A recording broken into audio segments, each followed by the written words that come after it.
Hello दोस्तों, स्वागत है आपका अपने चैनल फिजियो एक्सप्रेस में। तो आज हम पढ़ेंगे रिस्ट कॉम्प्लेक्स के बारे में। तो बेसिकली देखा जाए तो रिस्ट एंड हैंड कॉम्प्लेक्स जो होते हैं वो आपके एक दूसरे से कनेक्टेड होते हैं।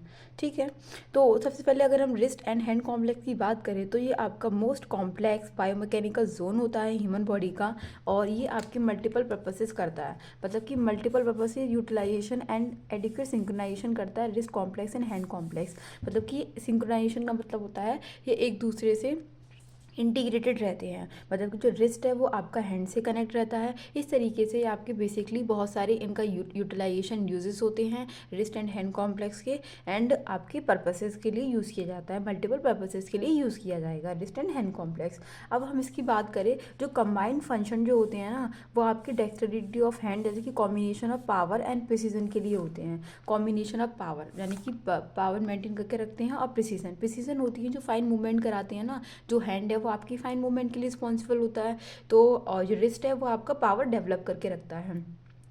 तो जो रिस्ट कॉम्प्लेक्स है वो कंट्रोल करता है आपका एक्सट्रिंसिक मसल्स ऑफ हैंड को, जो कि रिस्पॉन्सिबल होता है पावर के लिए। और जो हैंड कॉम्प्लेक्स है ना वो कंट्रोल करता है इंट्रिंसिक मसल्स, जो रिस्पॉन्सिबल होती है प्रिसीजन के लिए एंड फाइन मूवमेंट के लिए। ठीक है, तो बेसिकली हमने क्या देखा कि जो रिस्ट एंड हैंड कॉम्प्लेक्स है उसकी जो बायोमैकेनिकल जोन है वो बहुत ही ज़्यादा कॉम्प्लेक्स होती है, और ये आपके various utilisation and integrated and synchronisation functions करते हैं। और इसका जो कंबाइंड फंक्शन है वो डेक्सटेरिटी ऑफ हैंड मतलब कि पावर एंड प्रिसीजन का होता है। जो पावर की रिस्पॉन्सिबल होती हैं आपकी एक्सटेंसिव मसल्स, जो कि होती हैं आपके रिस्ट में, और फाइन मूवमेंट यानी कि प्रिसीजन के लिए होती हैं आपकी इंट्रिंसिक मसल्स होती हैं जो कि होती हैं हैंड में।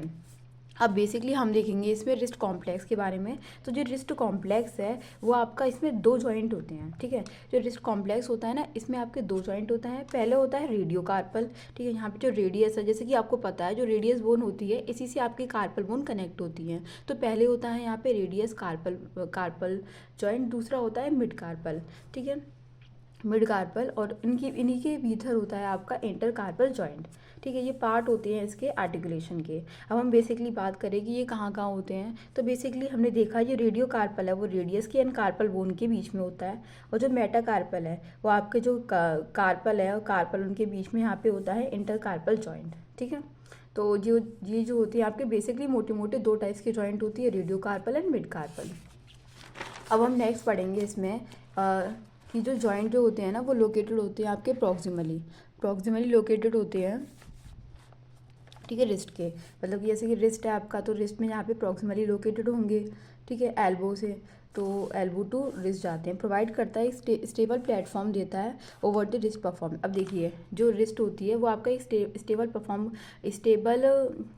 स्टेबल प्लेटफॉर्म देता है, जिसकी वजह से जो वेरियस एक्टिविटीज़ जो होती है डेली लिविंग की वो कर सकता है। जैसे कि आपका हो गया इसमें ग्रूमिंग हो गया, फीडिंग हो गया, जो हम खाते हैं वो इसी से खाते हैं, ड्रेसिंग हो गया, बटनिंग हो गया, ये सारे हम किससे कर रहे हैं, रिस्ट। इसमें रिस्ट ही तो मूव कर रही है, आपके रिस्ट और आपके हैंड मूव कर रहा है। तो ये क्या करते हैं, ये बेसिकली आपकी एक जो रिस्ट है वो स्टेबल प्लेटफॉर्म देता है, जो कि बहुत सारी यूटिलाइजेशन फंक्शन परफॉर्म करती है। ठीक है, फिर हम देखेंगे जो मोस्ट इंपॉर्टेंट बायोमैकेनिकल फंक्शन जो होता है ना इसका, वो होता है मेंटेन करके रखते हैं लेंथ को एंड टेंशन रिलेशनशिप को। इसमें जो एक्सटेंसिव मसल्स होती हैं हैंड की वो होती हैं एफडीपी, एफडीएस एंड ईडी। और ये जो होता है रिस्ट एंड हैंड है वो आपका 3 डिग्री ऑफ फ्रीडम भी करवाते हैं, यानी कि 3 प्लेन्स में इसकी मूवमेंट होती है। और बेसिकली हम देखें इसकी आर्टिकुलेशन की, तो आर्टिकुलेशन की अगर हम बात करेंगे इसमें, ठीक है, इसमें अगर हम आर्टिकुलेशन की बात करेंगे, आर्टिकुलेशन की बात कर रहे हैं हम इसमें रेडियो कार्पल जॉइंट में। पहले हमको पढ़ना है radio carpal joint, radio carpal articulation, दूसरा हमें पढ़ना है मिड कार्पल आर्टिकुलेशन। तो जब हम रेडियो कार्पल आर्टिकुलेशन की बात करेंगे तो सबसे पहले हम इसका प्रॉक्सिमल एंड डिस्टल एंड देखेंगे। ठीक है, तो प्रॉक्सिमली यहाँ पे क्या होती है, प्रॉक्सिमली यहाँ पे जो है रेडियस होती है, और डिस्टली यहाँ पे कार्पल बोन होगी। तो प्रॉक्सिमली देखें तो रेडियस का जो होता है इंफीरियर सरफेस इससे आर्टिकुलेट करता है, दूसरा इसमें जो रेडियल फेसेट होती है वो इससे आर्टिकुलेट करती है, एंड टीएफसीस यानी कि ट्रायंगुलर फाइब्रस कार्टिलेजिनस कॉम्प्लेक्स भी इससे आर्टिकुलेट करता है। ठीक है, रेडियस में यहाँ पे 3 चीज़ें होती है, पहला होता है inferior surface of distal radius, दूसरा होता है radio ulnar disc, and third होता है ट्रायंगुलर फाइब्रस कार्टिलेजिनस कॉम्प्लेक्स। तो ये 3 चीज़ें आर्टिकुलेट करती हैं रेडियस की कार्पल बोन के साथ। अब देखिए जो कार्पल बोन है, कार्पल बोन आपका डिस्टली अटैच होता है, तो कार्पल कौन सी आपकी आर्टिकुलेट करती है, तो यहाँ पे होती है आपकी स्कैफॉइड, ट्रैक्योटम एंड ल्यूनेट, यानी कि कार्पल में आपकी 3 बोन आर्टिकुलेट करती है, स्कैफॉइड, ट्रैक्योटम एंड ल्यूनेट आपकी ये आर्टिकुलेट करेंगे। अब जो प्रॉक्सिमली जॉइंट जो सरफेस जो होता है ना, यानी कि अब हम बात करेंगे कि किस सरफेस से कौन सी बोन अटैच होती है। तो जो इन्फीरियर सरफेस होता है डिस्टल रेडियस का, उससे कनेक्ट होती है आपकी स्कैफॉइड, और जो रेडियो अल्नर डिस्क होती है उससे कनेक्ट होता है ल्यूनेट, और TFCC से कनेक्ट होता है आपका ट्रैक्योटम। ठीक, अब इसमें हमारी 2 कंडीशंस आती हैं। पहली आती है ऑब्लिक्विनेस ऑफ द जॉइंट। ठीक है, ऑब्लिक्विनेस ऑफ द जॉइंट में क्या होता है, तो जॉइंट लाइन होती है ना रेडियो कार्पल आर्टिकुलेशन की, is not present in true frontal plane, ये आपके एक ट्रू फ्रंटल प्लेन में नहीं होती, लेकिन डेविएटेड होती है, स्लाइटली एंटीरियरली आपकी डेविएटेड रहती है 23 डिग्री। जैसे कि ये रेडियस है, तो रेडियस में क्या होता है, ये आपकी एंटीरियरली जो है वो 23 डिग्री डेविएटेड रहती है। ठीक है, एंटीरियरली ऐसे डेविएटेड रहेगी, 23 डिग्री डेविएटेड है, तो यहाँ पे एंगल बनाता है ये 23 डिग्री जो है वो आपकी डेविएटेड रहेगी, और यहाँ पे इसकी लेंथ होगी 12 mm। ठीक है, इसमें जो रेडियल स्टाइलॉइड है और जो अल्नर स्टाइलॉइड है वो जस्ट आपके एंटीरियर होते हैं एक दूसरे के। ठीक है, इसके कारण ये आपके रेडियल डेविएशन शो करती है, इसे हम इंक्लाइनेशन ऑफ डिस्टल रेडियस भी बोलते हैं। इसमें जो रेडियल स्टाइलॉइड है उसकी लेंथ होती है आपकी 12 mm, वो लेंथ ही होता है has compare to ulnar styloid के। ठीक है, has compare to ulnar styloid के ये आपके मोर लेंथ ही हो गया। ठीक है, और यहाँ पे 23 डिग्री का एंगल बनाया वो, और यहाँ पे इसकी लेंथ होगी 12 mm। ठीक है, ऑब्लिक्विनेस ऑफ द जॉइंट आपका सिंपल अगर वर्ड्स में बात करें तो जो रेडियो कार्पल आर्टिकुलेशन होता है यहाँ पे वो आपका ट्रू फ्रंटल प्लेन में नहीं होता, ये आपका स्लाइटली एंटीरियरली डेविएटेड रहता है 23 डिग्री, और यहाँ पे ये 12 mm लेंथ होती है इसकी। जो रेडियस स्टाइलॉइड है वो जस्ट एंटीरियर होता है अल्नर स्टाइलॉइड के, बस इतना ही। फिर हम बात करेंगे इसमें volar inclination of radius. Volar inclination of radius में क्या होता है, हम इसमें वोलर इंक्लाइनेशन ऑफ रेडियस की बात करेंगे तो इसमें क्या होता है, बेसिकली आपका जो पोस्टीरियर सरफेस में यहाँ पे जो रेडियस है, यहाँ पे ये आपका देखिए, यहाँ पे ये आपका 11 डिग्री का एंगल बनाता है। ठीक है, इस has compare to higher length होती है। देखिए, पोस्टीरियर सरफेस में जो रेडियस की जो लेंथ है वो हाइयर होती है, तो यहाँ पे ये 11 डिग्री का एंगल बनाता है, इसी को हम बोलते हैं वोलर इंक्लाइनेशन ऑफ रेडियस। ठीक, फिर आता है हमारे पास एक टर्मिनोलॉजी आती है TFCC। अब जो TFCC क्या होता है, ट्रायंगुलर फाइबर कार्टिलेजिनस कॉम्प्लेक्स जो है वो आपका एक तरीके का फाइबर कार्टिलेजिनस स्ट्रक्चर है जो बना होता है रेडियस अल्नर आर्टिकुलर रिस्ट से। इसमें कि मल्टीपल फाइबर अटैचमेंट होते हैं, इसमें मल्टीपल फाइबर अटैचमेंट रहेंगे। ठीक है, मल्टीपल फाइबर अटैचमेंट रहेंगी जिसकी वजह से जो कार्पल बोन है वो आपकी इजीली आर्टिकुलेट करेंगी, लिगामेंट आर्टिकुलेट करेंगे रेडियस के साथ। इसका प्राइमरली फंक्शन होता है सपोर्ट प्रोवाइड कराती है डिस्टल अल्नर जॉइंट को, एंड प्रोवाइड कराती है dynamic stability during the wrist joint movement, यानी कि जब हम रिस्ट जॉइंट की मूवमेंट करते हैं उस टाइम पे ये स्टेबिलिटी प्रोवाइड कराती है, डायनेमिक एंड स्टैटिक स्टेबिलिटी दोनों टाइप की स्टेबिलिटी प्रोवाइड कराती है, क्योंकि ये फाइब्रो कार्टिलेजिनस स्ट्रक्चर होता है इसलिए।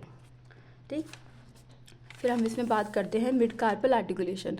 ठीक है, तो इसमें हम मिड कार्पल आर्टिकुलेशन की बात करेंगे तो सबसे पहले हम बात करेंगे कि जो मिड कार्पल आर्टिकुलेशन है तो आपको पता है कि ये कहाँ प्रेजेंट होगा, कार्पल एंड कार्पल के बीच में प्रेजेंट होगा।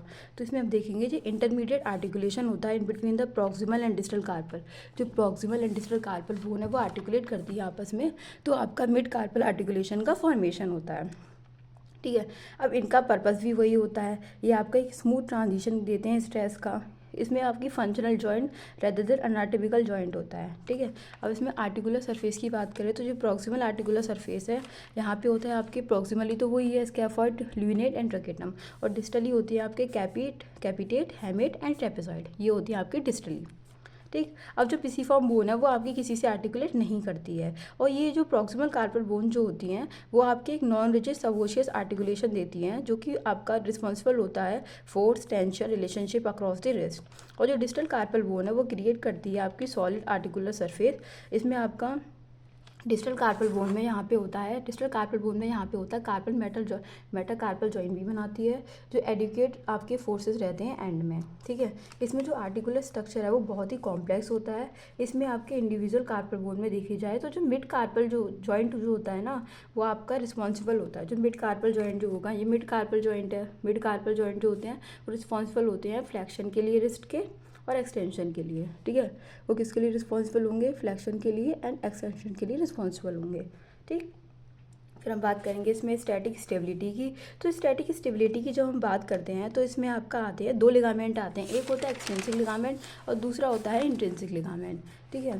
तो जो एक्सटेंसिव लिगामेंट है इसमें आपका ओरिजिन होता है रेडियस एंड अल्ना से और इंसर्जन होता है आपका कार्पल बोन में, ठीक है।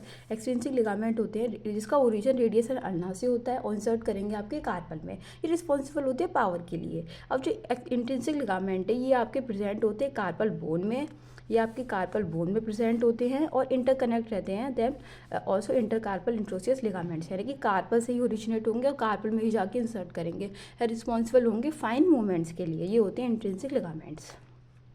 जो इंट्रिंसिक लिगामेंट है वो आपके within the carpal bone में, इसलिए ये मच स्ट्रॉन्गर होते हैं as compared to extrinsic ligament. अब जो इंट्रिंसिक है वो ऑनली कंट्रीब्यूट करते हैं स्टैटिक स्टेबिलिटी में, लेकिन जो इंट्रिंसिक वाले होते हैं वो बोथ स्टैटिक एंड डायनेमिक दोनों स्टेबिलिटी में काम करते हैं।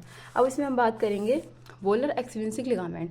वोलर एक्सट्रिंसिक लिगामेंट में जब हम वोलर एक्सट्रिंसिक लिगामेंट की बात करते हैं तो इसमें आपका एंटीरियरली एंड पोस्टीरियरली दोनों साइड की बात करेंगे इसमें, ठीक है। तो सबसे पहले आता है हमारे पास रेडियो कार्पल लिगामेंट में रेडियो एंड कार्पल के बीच में जो लिगामेंट होते हैं उसकी हम बात कर रहे हैं बेसिकली। तो यहाँ पे रेडियो स्कैफोल्ड क्या पीरियड बनता है, रेडियो ल्यूनेट होता है, रेडियो स्कैफोल्ड ल्यूनेट होता है, और यहाँ पे रेडियो कोलेटरल जो होता है वो प्रिवेंट करता है अल्ना डेविएशन को।